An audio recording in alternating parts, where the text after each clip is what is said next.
Hey there, Will Gibbons here, and today's video is going to be all about keyshot render settings. I've had quite a few questions lately in regards to render settings and requests for videos on the subject, so today's video will address some of that. In most cases, people asking about render settings are either confused by what the settings do, they're not sure what numbers they should be using, and they're trying to either get a rendering without graininess in it, or they're trying to prevent their rendering from taking too long to complete. So the contents in this video are going to address those subjects pretty specifically. This is a video I plucked out of my keyshot rendering masterclass, so I am also giving you a bit of a preview if you've been thinking about making that purchase or taking a look at it. Either way, if you are not, I hope you find this video helpful and it's something that you can use to improve your renderings here on out. So without further ado, let's get into it.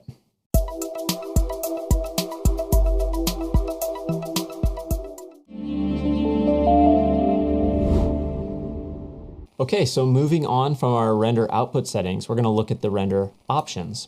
The render options contain a render mode and a render quality that are going to dictate exactly how long your image renders and how good it looks when things are finished. It's also going to handle how or what part of your machine is going to render the image.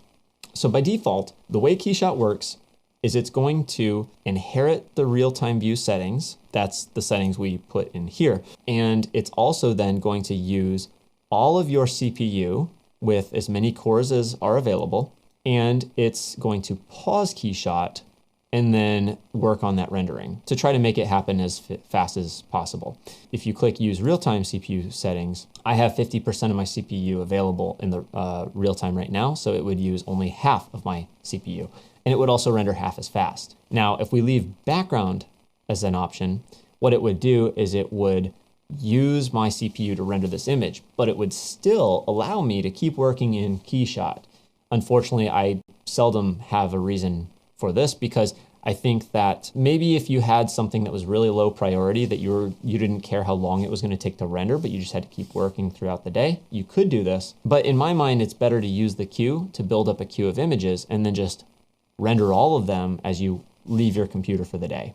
I don't recommend background. It just slows everything down, really. Finally, you do have the option to do send to network if you have network rendering. Not sure that I'm really going to do a tutorial on network rendering in here, but the way it works is if you have multiple computers that you own, you can connect them as long as they're on the same network, and you can send this rendering to go be worked on by those computers.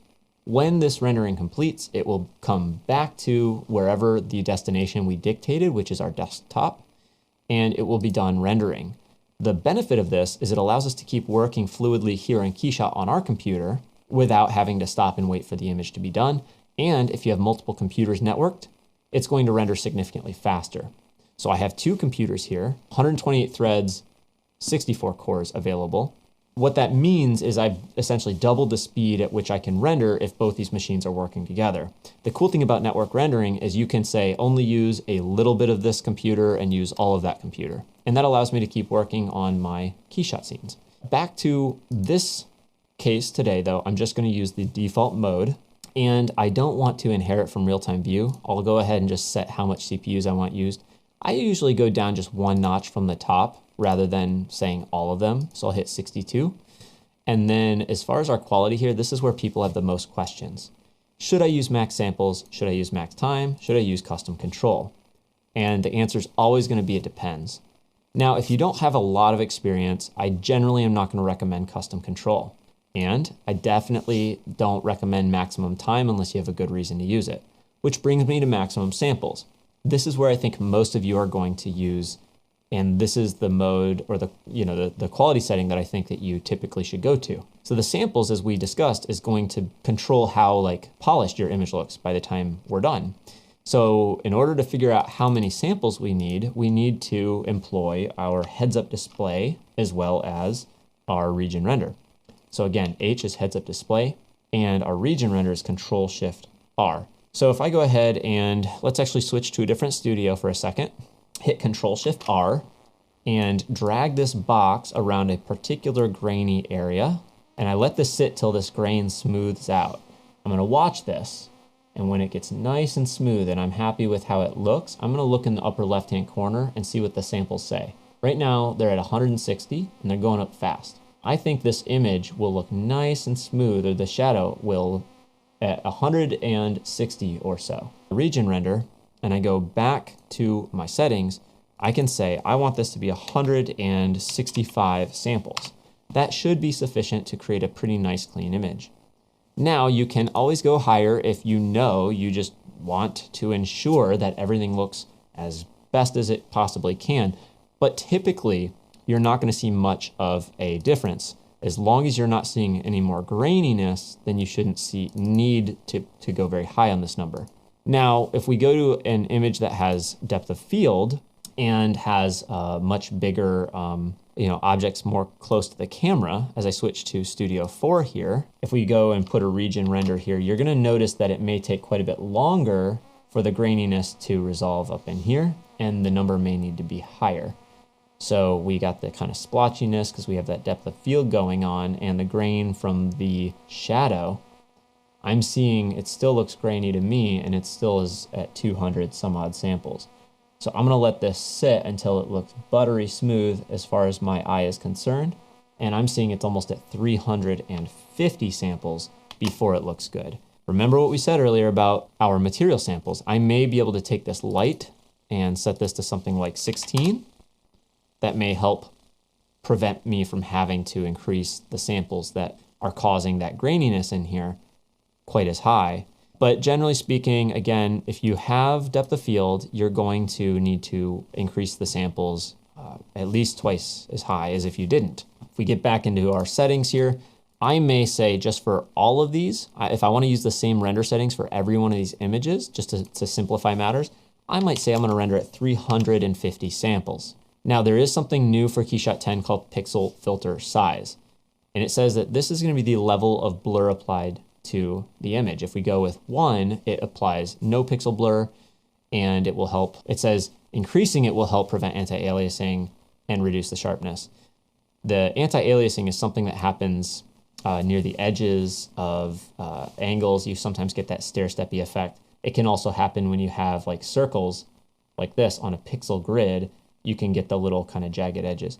So increasing this number will help resolve that, but the issue is it can make your image look a little more blurry. I'm gonna leave this at 1.5 because it's KeyShot's recommended default, and then in post, if we need to, we can use a sharpen function in Photoshop to sharpen this up. Cool, so once we've done this, we can actually add it to the render queue, but most people will ask, well, how long will this take to render? And that's the X factor. Yes, you can use some math to figure it out, but generally speaking, you're using maximum samples because you care about the quality of it, not so much about how long it's going to render. Maximum time, however, is if you're on a tight deadline. Imagine you need to have 5 images before a meeting at the end of the day. You can go and say, I only want to spend 8 minutes on each image in order for this to be good enough. By choosing maximum time, you sacrifice the ability to dictate how many samples or how finished the image looks. Maximum time ensures that you'll have results, but they may be a little bit grainy. Again, all this depends on your hardware, the computer that you're rendering on. Custom control is quite different than maximum samples. Maximum samples is going to use the same algorithm that the real time is using. So if you really want to make this look like what you see here in the real time, a safe option should be to use maximum samples. Now, some people get surprised when the results don't match the real-time view after using custom control. And that's not too surprising because custom control allows you to create your own algorithm for how KeyShot is going to produce the image. So the exact way the lighting looks in here is not necessarily going to be the same if you go in and make changes here. So why would you bother? Well, custom control can be a good option to speed up renderings or resolve some renderings that are kind of grainy and muddy. The problem is it comes with needing to know what all of these do very intimately. So your samples, if we're rendering here at 350 samples, this is a number that encompasses all these settings under the hood that we don't get to see. So we're not going to take this number and just pop it right in here because that would take forever. This is more of an aggregate number of all those settings, whereas this is giving us access to each individual setting. So I would start with a low number for custom control, sometimes 12, maybe even 15, 16, maybe 20. Start low because you'll probably be surprised that you need a fairly low number of samples to finish this image. Ray bounces, again, I would follow what you have in the real-time view. If you change it, it will change the way it looks in here. Anti-aliasing, the higher this number goes, the more it's going to work to smooth those kind of jagged stair-step edges that happen along any sort of high contrast areas that don't follow the pixel grid. Again, all these settings, as you increase them, are going to slow down the render engine, so you got to be careful with that. Shadow quality is the same as the shadow quality over here in the real-time view. We have GI quality, we have pixel filter size, we have a depth of field quality. So if you were to render an image that didn't have depth of field, this would not be an option. Just like this caustics is grayed out, we don't have the option to change this because we have caustics disabled. Coming up with the numbers here, I can't give you very much of an answer as to what the number should be because it will vary per image. Sharp shadows, whether or not you have this on will change how the shadows get cast onto objects. I believe sharper shadows is going to be a little bit more accurate. Sharper texture filtering. So if we look here at the top of this image, if my camera is kind of close to this plane and I want to make sure that the bump texture or normal map that I have on here reads properly instead of looking flat, having that setting enabled, sharper texture filtering, can help to try to prioritize those so they don't look too flat as my camera becomes more parallel with that surface. Global illumination cache is, with this on, it's going to make this render faster, but it kind of cheats. It's kind of biased. If you turn that off, it's going to work less efficiently, but more accurately. And the best examples I've heard of when this is useful is when you have areas where indirect light is very critical and you are rendering lots of white objects and you want to get rid of the muddy shadow splotches that kind of happen. Think of like kind of a bright jewelry case that has lots of transparent and reflective and refractive materials within it. So that's a whirlwind tour of all this. Now, the summary of all this is you're going to use max samples because this is going to help you get the quality that you want, and you're going to need to be patient. If you really want to figure out how long it'll take, you can look in the real-time view, and you can see how long it takes to hit, say, I don't know, 100 samples or something, and then you can look at your final image. So if your final image is twice as wide as, instead of 1,000 by 1,200, if it's 2,000 by 2,400, that's 4 times the number of pixels. So you would figure out how long it's going to render to get to 350 samples based on the current size, and then you would quadruple that for the final image. So you can see where it's a couple steps, but that would give you a ballpark and make sure that your rendering is going to happen within a couple hours instead of a couple of days. Hopefully that's clear enough. I'm going to be using these settings for these images before I send them to the queue, and we're going to discuss the render queue in the next video. There you have it. I know there is a lot of information in there, but hopefully it's completely relevant and applicable to what you're doing. And hopefully I've pulled some of the mystery out of how to choose what final sample settings and other related render settings you might need to produce a clean image at the end of the day. Like I said, if you're interested in the Keyshot Masterclass, follow the links below. And until next time, guys, happy rendering.